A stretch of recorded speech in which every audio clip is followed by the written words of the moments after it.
and welcome to a new episode of Mango Podcast Live Radio. Thank you so much for listening, and thank you so much for supporting this project. Remember, I'm here every Wednesday, 5:30 New York time, 6:30 Dominican Republic time, and 11:30 Sweden and Spain time. Thank you so much for listening and welcome.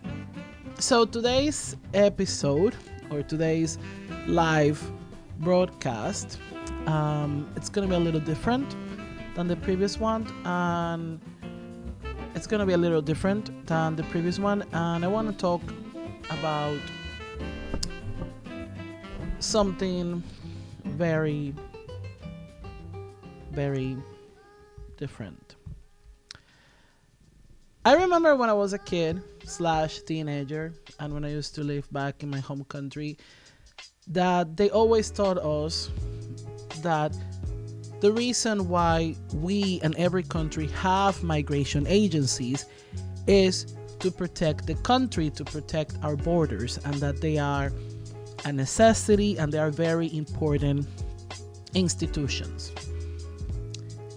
And that's something, that I grew up listening, and that's something that it's the normal mainstream narrative everywhere in the world, no exceptions, that migration agencies are tools of protection and order and prevent us from getting unwanted, dangerous people into our territories.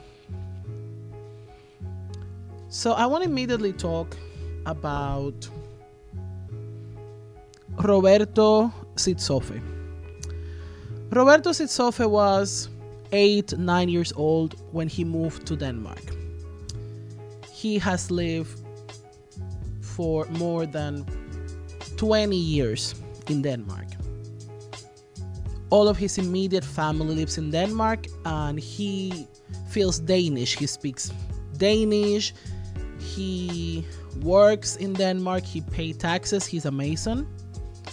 So he decided to take a sabbatical year and travel to Togo, because it's been a while since he's been to Togo. Last time he went to Togo, he was a kid.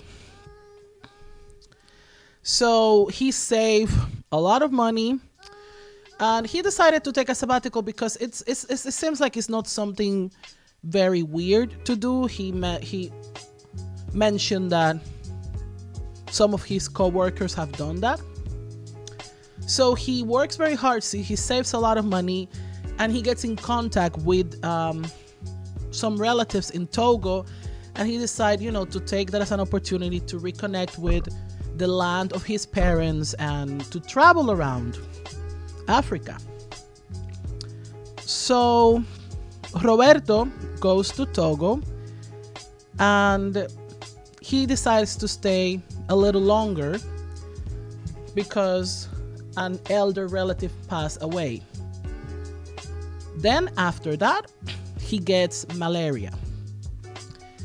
And after getting malaria, or in that time frame, COVID happens, which all of the circumstances delay his traveling back to his country, to Denmark, where he lives.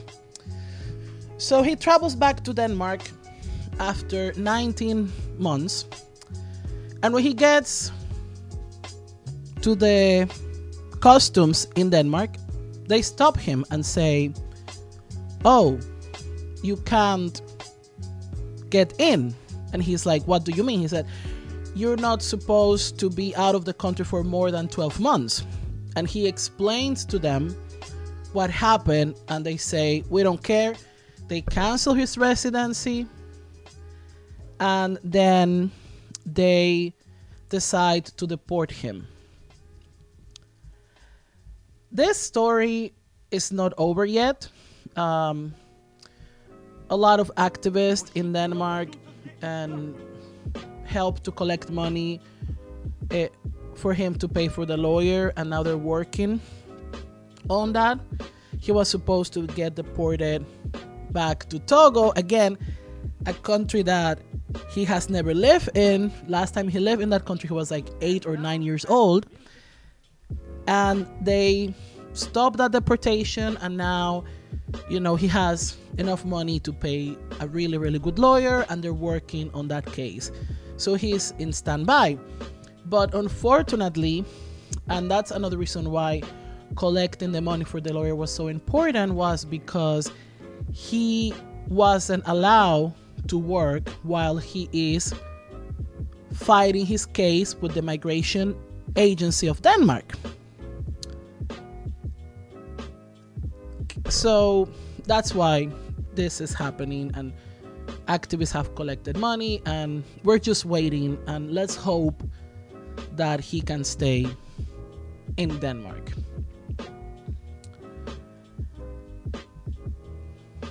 There's another case that I also want to mention. So Christalline Santos, she is from Philippines, and her husband is Swedish. Her husband's name is Joel Larsson. So Joel Larsson was sent to the Philippines for work. He lived there a few years, and he meets Christalline, right? They fall in love, they get married, and they have children. They have 2 children. So one child is 5 and the other one is 2. One of the children was born, I think both kids were born in Philippines. No, sorry, I apologize. One of the kids is 4 and the other one is 2. So they decide to move back to Sweden. And they research and they found out that, you know what, because you have kids and because you have a very strong connection to the country, you can just move back. So they just travel back. And they start the legal process for Christalline to get her residence card so she can, work and just have a normal life with her family. But the Swedish Migration Agency says that she has to go back to the Philippines to wait for her residence card. And because of the current situation in the world, the process could take more than a year. But mind you, the Swedish Migration Agency is severely underfunded and understaffed. So they say a year, but it could take easily a year and a half or 2 years. Because without this situation, the pandemic, those processes usually take a year and a half. She has a deportation order in the middle of a pandemic. Her children are Swedish citizens, so they can stay in the country. If she goes back to the Philippines in the middle of the situation, they can't just go and visit all the time, because it can't happen. And also because the children are so small, they could forget their mom.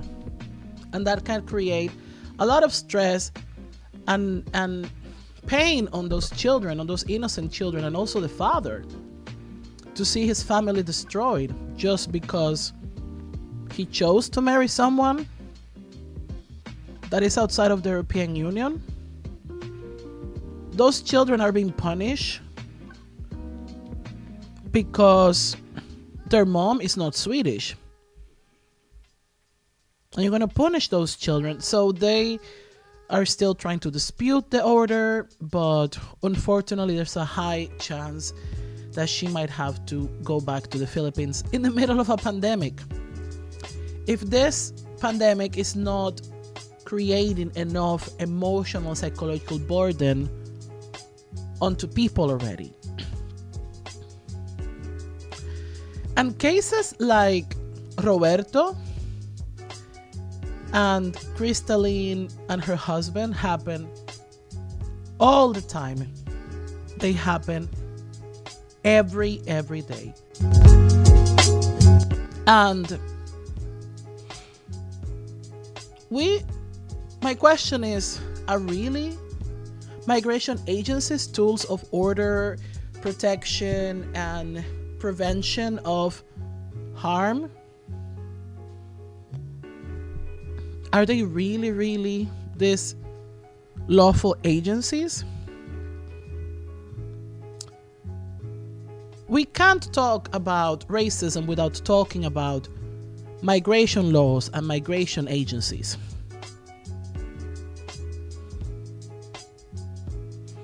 And not only because this is a really cool quote that I like from this Dominican writer. Her name is Johan Mijail. She said, "The anti-racist fight has to be travesti because it can't be heterosexual. The anti-racist fight has to be migrant because it has to be done constantly changing." We need, when we talk, you can't have an honest anti-racist conversation without talking about migration agencies.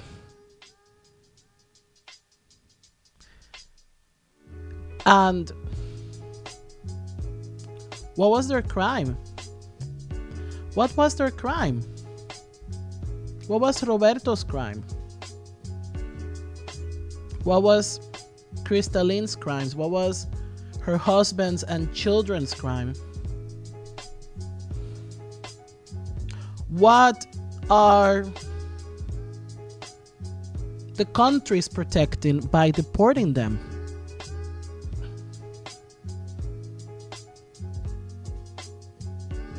What are they protecting? What was their crime?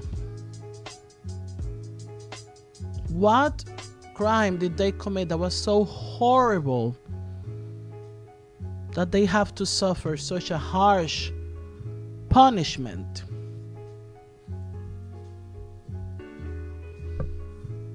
That they are people of color, that they're not white Europeans. What was their crime?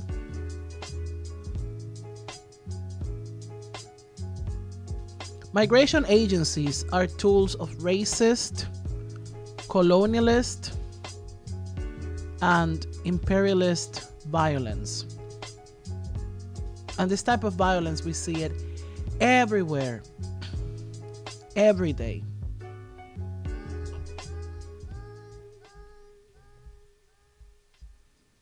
Because what are they protecting?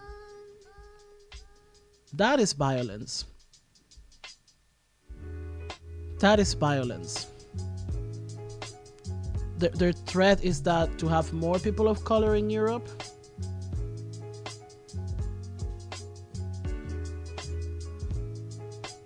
That's their crime. And the funny thing is that the colonizer just goes around doing whatever they want. And we think there's not a connection between colonialism and racism and migration agencies. But there are. And we need to stop seeing colonialism as something from the past. That's history still. This is a continuum. You know what I mean?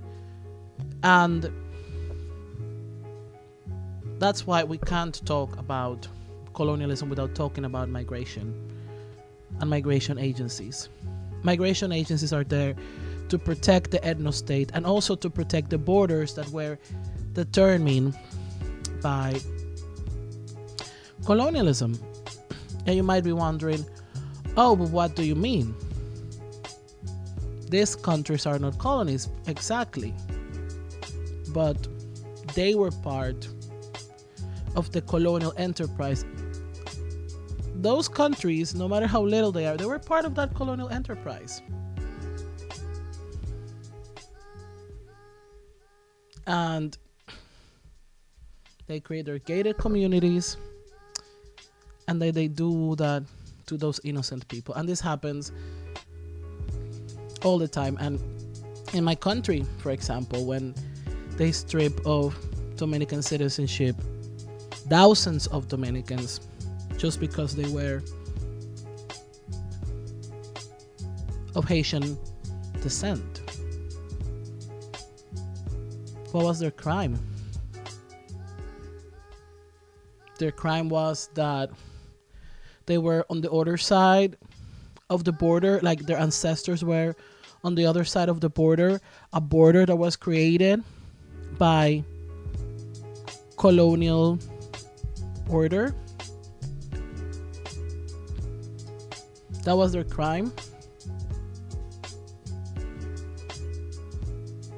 And that's something that all of these migration agencies do. They criminalize innocent people. And we eat those promises of the ethno-state because, oh, they're protecting us. They're protecting us, those agencies, right? That's what they're doing.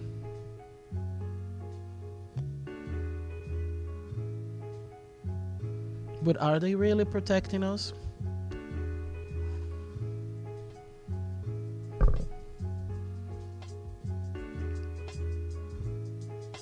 Are really migration agencies protecting us? Are those really the answer to all of our national problems? Of course not. Because migration agencies are tools of racist, colonialist, and imperialist violence.